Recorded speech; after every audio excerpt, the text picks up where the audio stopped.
नमस्कार दोस्तों, आज की कहानी है सास का दूसरा रूप। सुबह से अनीता गुमसुम थी। हर समय चहकने वाली अनीता को उदास देखकर उसके पति विकास ने पूछा, क्या बात है अनीता, आज इतनी चुप क्यों हो? तबीयत तो ठीक है तुम्हारी? विकास के इस तरह पूछने से अनीता ने बताया कि आज माँ की बहुत याद आ रही है। अनीता की शादी को हुए अभी कुछ ही महीने हुए थे। अरे तो इसमें इतना उदास होने वाली कौन सी बात है, फ़ोन पर बात कर लो। इतना कहते हुए विकास ने अपनी सासू माँ को फ़ोन लगा दिया। अनीता माँ से बात करके खुश हो गई। अनीता की शादी के बाद माँ बिल्कुल अकेली रह गई थी। अनीता जब 12 साल की थी तभी उसके पिताजी की मृत्यु हो गई थी। माँ ने ही उसे पढ़ा लिखा कर बड़ा किया था। किस्मत से विकास का रिश्ता भी अनीता के लिए खुद ही आया था। इसीलिए अनीता की शादी में कोई परेशानी नहीं हुई थी। सब कुछ बहुत अच्छे से हो गया था। अनीता भी खुश थी अपने ससुराल में। सब बहुत प्यार करते थे। सास ससुर भी सुलझे हुए विचारों के थे। फिर भी अनीता हर दूसरे दिन उदास हो जाती माँ के बारे में सोचकर। अनीता की माँ को सांस की समस्या थी। कभी कभी रात में अचानक उनकी तबीयत बिगड़ जाती थी तो अनीता उनको संभाल लेती थी। लेकिन अब शादी के बाद माँ बिल्कुल अकेली थी। अनीता को दिन रात माँ की चिंता रहती, पर किसी को अपनी परेशानी बता नहीं पा रही थी।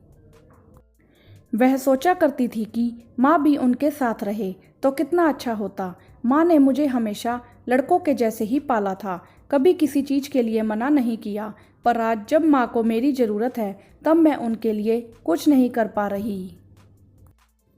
ईश्वर, यह कैसी मजबूरी है बेटी होने की। सब सोच कर ही रह जाती, क्योंकि अभी शादी को भी ज़्यादा दिन नहीं हुए थे। इसीलिए विकास के स्वभाव को नहीं जानती थी कि अपनी माँ के अकेलेपन के बारे में बात करती। इसीलिए माँ के बारे में सोचकर अनीता उदास हो जाती।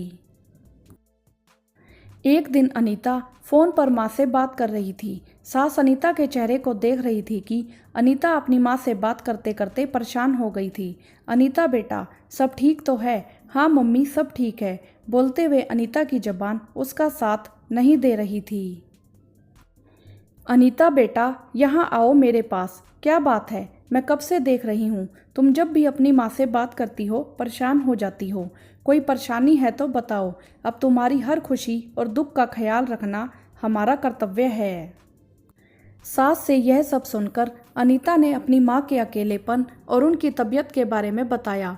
तब तो सास ने अनीता को कुछ नहीं कहा, बस इतना बोलकर चुप हो गई कि बेटी तो होती पराई है, वह चाह कर भी मायके वालों के लिए कुछ कहाँ कर पाती है।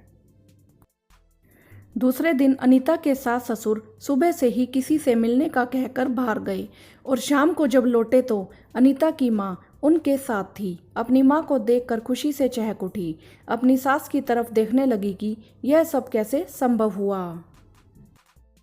अनीता कुछ बोलती उससे पहले सास ने कहा, अनीता, अब से तुम्हारी माँ भी यहीं हमारे साथ रहेगी। जब तुम हमारी बेटी बन सकती हो तो विकास उनका बेटा क्यों नहीं बन सकता? माँ को अपने बेटे के पास रहना चाहिए। इसीलिए अब से बहन जी भी हमारे साथ रहेंगी। लेकिन मम्मी, लोग क्या कहेंगे? फिर माँ बेटी के घर कैसे रह सकती है? अनीता बोल रही थी कि विकास ने उसे चुप कराते हुए कहा, अनीता, समाज हम लोगों से ही बनता है। हमें समाज की सोच को बदलने के लिए कहीं से तो शुरुआत करनी पड़ेगी। तो फिर क्यों ना हम ही यह शुरुआत करें। जिस उम्र में माँ बाप को बच्चों की सबसे ज़्यादा ज़रूरत होती है उस समय उनको इसीलिए अकेला छोड़ दे कि उनके कोई बेटा नहीं है। अनीता, आज से माँ हम सबके साथ ही रहेगी, परिवार की तरह ही। फिर तुम्हारे चेहरे पर हमेशा हंसी बनी रहे, इसके लिए इतना तो कर ही सकते हैं। विकास की बात पर सब हंसने लगे। अनीता ने आंखों से ही अपने सास ससुर और विकास को थैंक्स बोलकर सुकून की सांस ली कि अब माँ को अकेले नहीं रहना पड़ेगा। जिन माँ बाप की इकलौती संतान बेटी होती है, बेटी की शादी के बाद अकेले रहना उनकी मजबूरी हो जाती है। अकेलेपन से कभी कभी मानसिक बीमारियों के शिकार हो जाते हैं। ऐसी स्थिति से बचने के लिए समाज की सोच को समय के साथ बदलना चाहिए।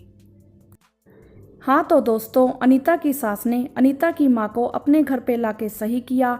आपकी इस विषय में क्या राय है, आप हमें कमेंट करके ज़रूर बताएं। वीडियो को लाइक करें, शेयर करें और चैनल को सब्सक्राइब भी करें। धन्यवाद।